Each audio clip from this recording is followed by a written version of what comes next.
अस्सलाम वालेकुम दोस्तों, कैसे हैं आप सब लोग। सबसे पहले तो गुड मॉर्निंग। अच्छा, कल का हमारा जो टॉपिक था वो पार्ट वन में हमने बिलीफ सिस्टम के ऊपर डिस्कशन कर रहे थे कि बिलीफ सिस्टम में होता क्या है। सबसे पहले अपना ट्रूथ पैशन को आइडेंटिफिकेशन की हमने एक बात की थी। अच्छा, इस सेकंड पार्ट में हम इसी मौजू को आगे लेके चलते हैं, इसी टॉपिक की आगे फर्दर मतलब इसके टॉपिक पे डिस्कशन करते हैं। देखिए, जब आपका एक आप अपनी वैल्यूज़ को, अपने बिलीफ सिस्टम को आइडेंटिफाई करते हो ना, तो उसके बाद जो नेक्स्ट स्टेप होता है वो ये होता है कि आप अपना गोल सेट करते हो कि मुझे गोल सेटिंग्स क्या हो, गोल सेटिंग्स मेरी क्या होनी चाहिए। फॉर एग्जांपल मैं इसकी एग्जांपल देता हूँ। जब आप लोग किसी भी यूनिवर्सिटी में एनरोल होते हैं, your first target is your target is what you have to complete your MBA, your डॉक्टरी, your engineering, your charter accountancy और whatever profession you are. तो आप सबसे पहले बोलते हैं यार मुझे पहला सेमेस्टर पास करना है, दूसरा सेमेस्टर पास करना है, तीसरा, चौथा, पाँचवा, आठ और आठ सेमेस्टर मुझे निकालना है, जितने भी सेमेस्टर आपके हैं। तो आप ये सोचते हैं कि पहले सेमेस्टर में मेरे पास यही है टारगेट्स हैं।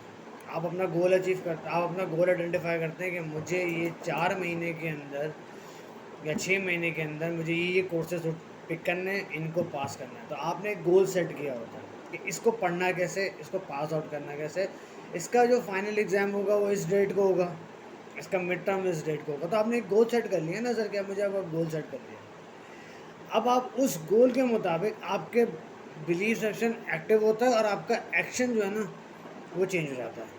वो चेंज किस तरह होता है? फॉर एग्जांपल आप बोलते हो मेरे कोर्स में मुझे इतना टाइम इस चीज़ पे लगाना है, इस चीज़ पे लगाना है, इस चीज़ पे लगाना है, इस टॉपिक पे, इस टॉपिक पे, इस टॉपिक पे लगाना है, ताकि मैं वो पेपर इजीली अटेम्प्ट कर सकूँ। ऐसा ही दोस्तों।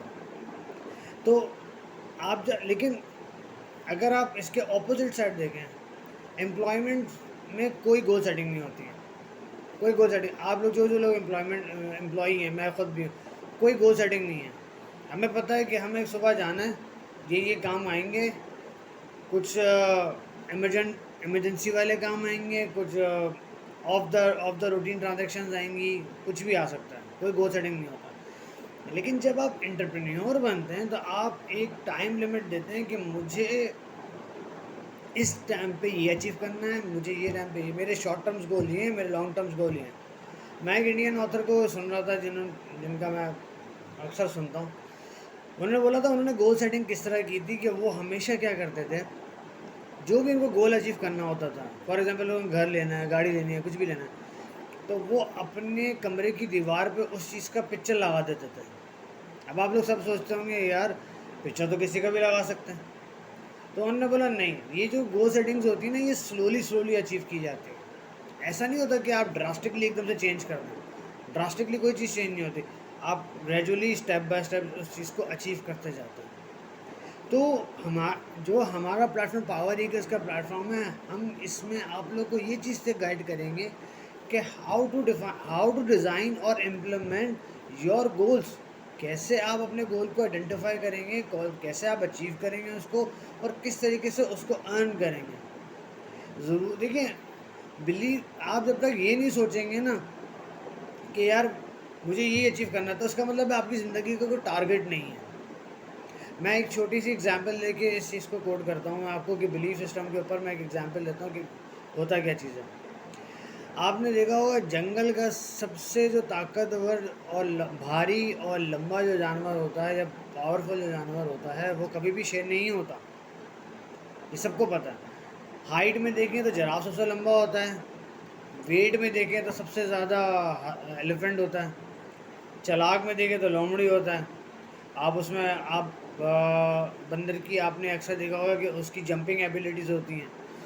तो इसका मतलब ये हुआ कि शेर कभी से भी पावरफुल नहीं है, लेकिन फिर भी उसको किंग ऑफ जंगल क्यों कहते हैं? क्योंकि उसका बिलीफ सिस्टम ऐसा है कि सामने वाला जो जानवर था उसको पता होता है कि यार ये शेर है, मुझे खा जाएगा। लेकिन अगर आपने नेशनल ज्योग्राफिक पे अक्सर देखा होगा कि अगर वही एलिफेंट, उसका बिलीफ सिस्टम आ जाए कि मैं सबसे पावरफुल हूँ, तो शेर भी कुछ नहीं कर सकता उसके सामने। ऐसे ही ना दोस्तों।